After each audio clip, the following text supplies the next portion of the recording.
The Woman Who Flummoxed the Fairies. An old Scottish tale retold by Heather Forrest, illustrated by Susan Garber. Long ago, late at night, when everyone was sleeping, little fairy folk with rainbow wings flew into people's houses. They danced on the dinner tables, perched on the teacups, and feasted on leftover cake crumbs. Never did they get to taste, however, of the fine cakes made by the baker woman who lived at the edge of the forest.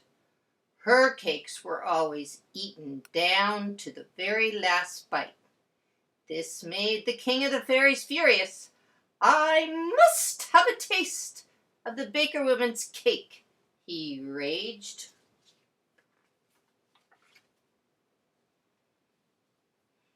He sent the fairy folk to hide outside the baker woman's window. They hid in the flower petals, they sat on the leaves, they hung from the vines, and they watched and they listened. One day they heard her say that she was going to the royal palace to bake a wedding cake for the princess. She took her finest linen apron from the shelf, bid goodbye to her husband and wee babe, and off she went.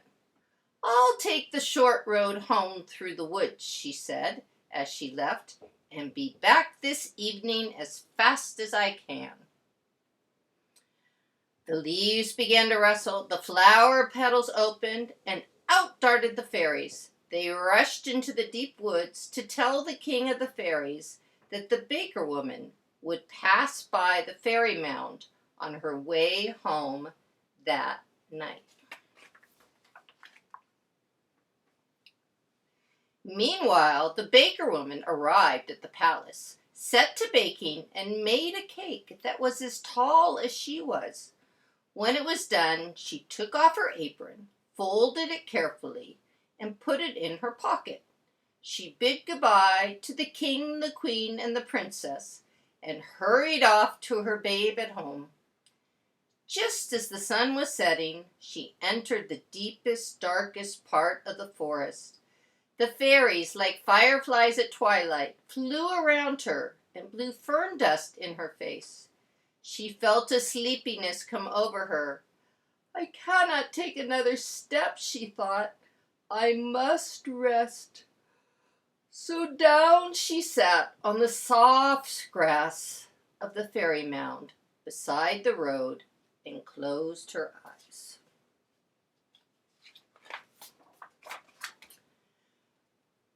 Suddenly, down, down, down she fell and landed flat, splat on a marble floor. All around her candles were blazing and fairy folk were flying. The king of the fairies sat on his tiny golden throne. "I want you to bake us a cake," he said. "Oh," thought the baker woman, "I cannot do that. If they taste how good my cakes are, they will keep me here in the world of the fairies for all time baking cakes. I'll never see my husband, my wee babe, or my home again." She quickly gathered her wits about her and thought of a plan. "Very well," she said, with a twinkle in her eye. "I'll bake a cake for you." She took her apron from her pocket and calmly tied it around her waist. She rubbed her hands together and said, "Now where's the flour and a bowl?" "We have no flour here," said the king. "But as for a bowl," he reached behind his throne and pulled out a tiny golden bowl the size of a thimble. "I cannot make a cake in a bowl that won't hold even an egg," she replied. "You must go to my house and get my bowl and the great sack of flour beside the stove."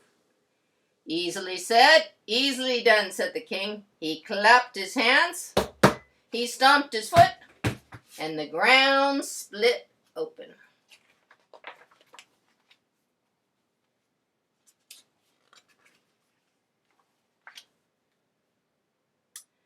The fairies flew down the dark road through the woods to the baker woman's house. They peeked in the window at her husband sitting in the kitchen.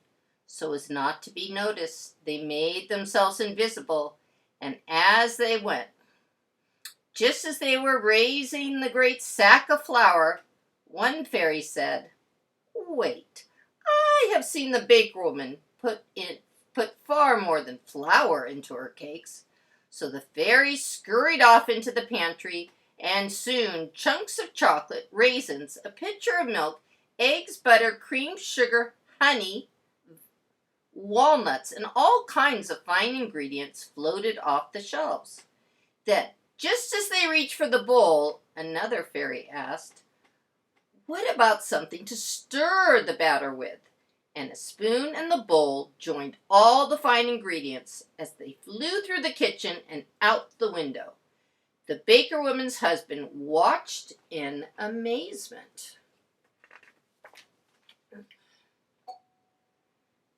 Back in the fairy kingdom, all the fairies gathered around as the baker woman put the fine ingredients into the bowl.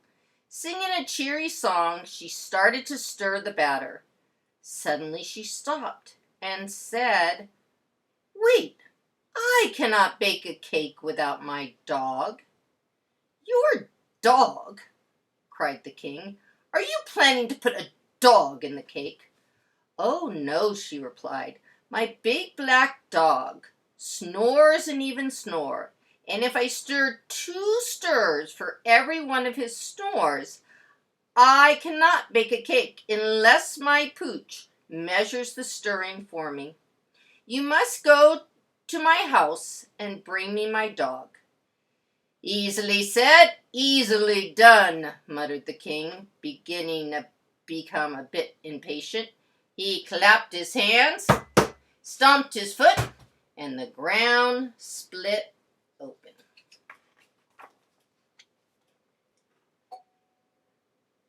The fairies flew back down the dark road through the woods into the baker woman's house.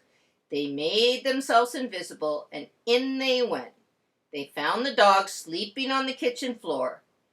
Just as they were about to lift him up, one fairy said, "Maybe she bakes with a cat as well." And some of the fairies went for the cat, curled peacefully under the table. The cat screeched and the dog snored as they floated into the air and out the window on invisible fairy fingers. The baker woman's husband watched in disbelief. Back in the fairy kingdom, the tiny fairies licked their lips, rubbed their hands, and batted their wings, thinking about the fine cake they would soon taste.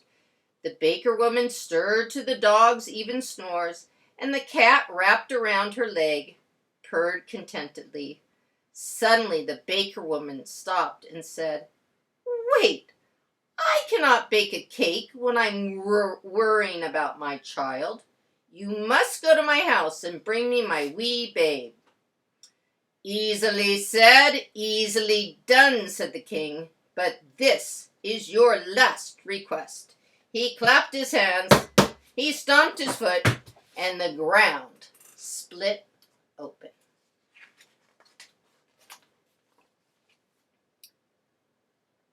The fairies flew back down the dark road through the woods to the baker woman's house. They made themselves invisible, and in they went. They found the fat, giggling baby perched on a chair in the corner. Just as they were lifting the child into the air, one fairy said, "What if the child gets hungry?" So out the window floated the fat, giggling baby, a bowl of porridge, and a silver spoon. "Wait! Stop!" cried the baker woman's husband. He dove out the window and ran into the forest after them. Deep in the woods, the fairy mound opened, and down into the dark hole tumbled the child, the bowl of porridge, and the spoon. The baker woman's husband jumped in after them and landed flat splat on the marble floor. All around him candles were blazing, and fairy folk were flying. His wife was standing in her big white apron. "Thank you, King," she smiled. "I was about to ask for my husband as well." Then she whispered to her husband, "Pinch the dog."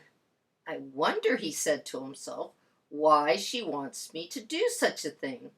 But without a word, he crept over and gave the dog a good sound pinch, which set the dog howling. The baker woman stepped lightly on the cat's tail, which started the cat squalling. All the little fairy folk fell on the floor, clutching their ears. For if there's one thing the baker woman knew, is that fairies don't like noise. In the middle of all the howling, in the middle of all the squalling, she said, "Oh, my poor child must be hungry. Please give the babe that bowl of porridge and the spoon." And the baby began banging the spoon and flinging porridge about.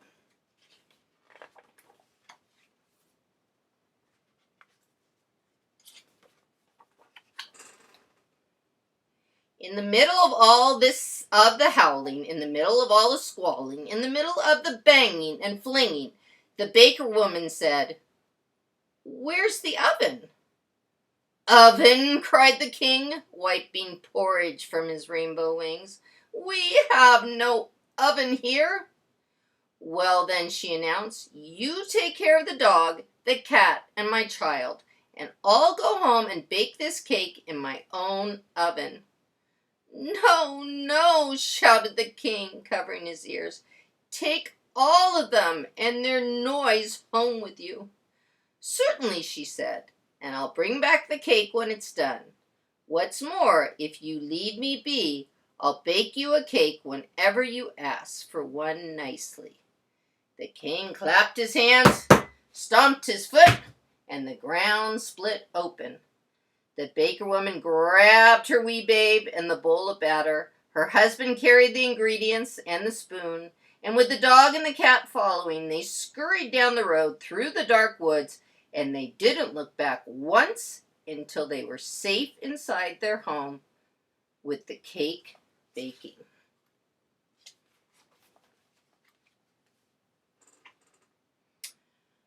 When it was done to a golden brown, the baker woman proudly took it out of the oven. Her husband licked his lips at the thought of her good baking, but she took the cake and started towards the door. "Where are you going with that cake?" he asked. "Oh," she replied, "I'm taking it to the fairies, as I promised." Bravely she walked down the dark road, through the woods in the little green hill, and set the cake down. She must have glanced away for a moment, for when she looked back, the cake had vanished. In its place was a chunk of fairy's gold. The fairy woman picked up the gold and admired it. She put it in her pocket, but she knew she couldn't keep it just for herself, or it would turn to dust. For fairy gold, they say, is like love or knowledge or a good story. It's most valuable when it's shared. The end.